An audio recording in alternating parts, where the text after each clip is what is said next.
हरे कृष्णा, राधे राधे, जय श्रीमन नारायण। कैसे हैं आप लोग? आशा करती हूँ कि श्री हरि की कृपा आप सभी पर बनी रहे, आप सभी स्वस्थ हो, अच्छे हो।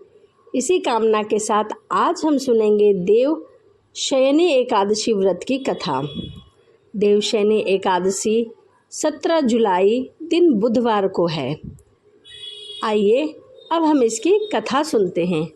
आषाढ़ मास के शुक्ल पक्ष की एकादशी को देवशयनी एकादशी कहा जाता है।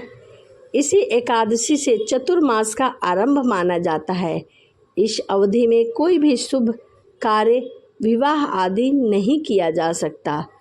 कहा जाता है कि भगवान श्री हरि विष्णु क्षीर सागर में शयन करते हैं और फिर 4 माह बाद उन्हें उठाया जाता है। उस दिन से देव उठनी एकादशी कहा जाता है। जब 4 महीने बाद भगवान विष्णु उठते हैं तो उस एकादशी को देव उठनी एकादशी कहा जाता है। इस बीच के अंतराल को ही चतुर्मास कहते हैं। आइए अब हम देवशयनी एकादशी व्रत की कथा सुनते हैं। धर्मराज युधिष्ठिर ने कहा, हे केशव, आषाढ़ मास शुक्ल पक्ष की एकादशी का क्या नाम है? इस व्रत के करने की विधि क्या है और इस दिन किस देवता की पूजा की जाती है? तभी श्री कृष्ण कहने लगे कि हे युधिष्ठिर, जिस कथा को ब्रह्मा जी ने नारद जी से कहा था वही मैं तुमसे कहता हूँ। एक बार देव ऋषि नारद जी ने ब्रह्मा जी से इस एकादशी के विषय में जानने की उत्सुकता प्रकट की। तब ब्रह्मा जी ने उन्हें बताया कि सतयुग में माधंता नाम का एक चक्रवर्ती सम्राट राज्य किया करता था। उसके राज्य में प्रजा बहुत सुखी थी, किंतु भविष्य में क्या हो जाए यह किसी को पता नहीं होता है। अतः वह भी इस बात से अनजान थे कि उनके राज्य में शीघ्र ही भयंकर अकाल पड़ने वाला है। उनके राज्य में पूरे 3 वर्ष तक वर्षा न होने के कारण भयंकर अकाल पड़ गया।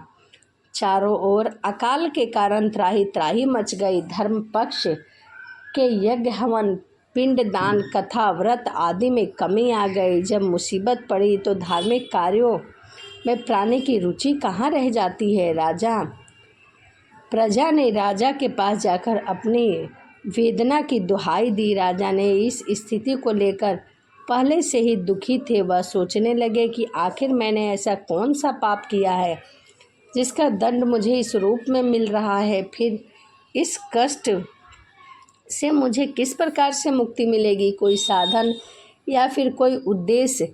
राजा सेना को लेकर जंगल की ओर चले गए। ऐसा विचार करते हुए वहाँ विचरण करते करते एक दिन वह ब्रह्मा जी के पुत्र अंगिरा ऋषि के आश्रम में जा पहुँचे और उन्हें वहाँ पर साष्टांग प्रणाम किया। ऋषिवर ने आशीर्वाद उपरांत कुशल क्षेम पूछा। फिर जंगल में विचरने और अपने आश्रम में आने का प्रयोजन जाना। तब राजा ने हाथ जोड़कर कहा, हे महात्मा, सभी प्रकार के धर्म का पालन करता हुआ मैं अपने राज्य में खुश था, लेकिन उस खुशी को भी नज़र लग गई। आखिर किस कारण ऐसा हुआ? कृपया करके इसका समाधान बताएं। तब यह सुनकर महर्षि अंगिरा ने कहा, हे राजन, सब युगों से उत्तम यह सतयुग है, जिसमें छोटे से पाप का भी बड़ा भयंकर दंड मिलता है। इसमें धर्म अपने चारों चरणों में व्याप रहता है। ब्राह्मण के अतिरिक्त किसी भी अन्य जाति को तप करने का अधिकार नहीं है, जबकि आपके राज्य में कोई भी प्राणी तपस्या कर रहा है। यही कारण है कि आपके राज्य में वर्षा नहीं हो रही है। जब तक वह काल को प्राप्त नहीं होगा तब तक यह अकाल शांत नहीं होगा, उसे शांति नहीं मिलेगी। किंतु राजा का हृदय नर अपराध तपस्वी का शमन करने को तैयार नहीं हुआ। उन्होंने कहा, हे देव, मैं इस अपराध को नहीं कर सकता। यह बात मेरा मन स्वीकार नहीं रहा। कृपया आप मुझे कोई दूसरा उपाय बताइए। महर्षि अंगिरा ने बताया, आषाढ़ मास के शुक्ल पक्ष की एकादशी का व्रत करें। इस व्रत के प्रभाव से अवश्य वर्षा होगी।